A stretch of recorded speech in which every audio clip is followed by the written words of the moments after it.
Last of Us is another game in a long list that has been remastered and brought to the PlayStation 4. Last of Us bears little resemblance to Naughty Dog's other famed series, Uncharted.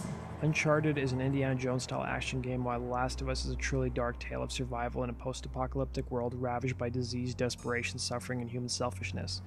Last of Us tells a tale of Joel and Ellie, who are survivors of a fungal outbreak that turns infected humans into cannibalistic monsters. It's important to note that the first few hours of Last of Us start out a bit slow. It isn't until you hit the 2-hour mark that the game's story really takes off. Desperation is a theme that's found throughout Last of Us' level design. Where Uncharted threw you in levels full of ammunition and weapons, Last of Us does a complete opposite. Ammo and weapons are few and far between, and stealth is the encouraged path for most of the game. A big chunk of Last of Us' weapons come from you crafting your own weapons based on what you find lying around in the environments. I almost felt like MacGyver in some parts of the game, crafting health kits, bombs, and grenades during the heat of the battle.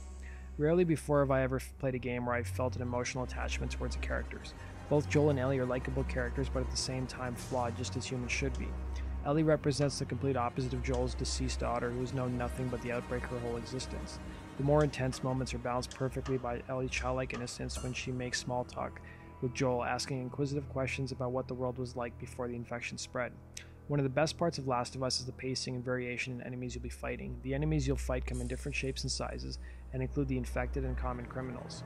The story clocks in around 12 to 17 hours depending on your difficulty setting, and the remastered version includes a single-player DLC called Left Behind that was included with the PlayStation 3 release.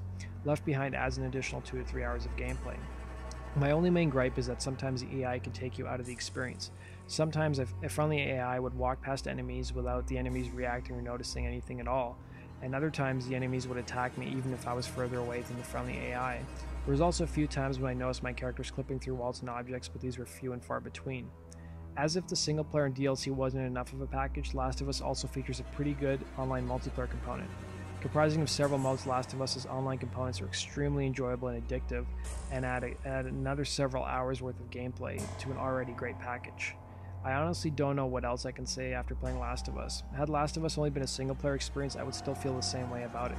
It's easily the best game I've played in the past few years, and a game that every PS4 owner should own if they haven't played the PS3 version.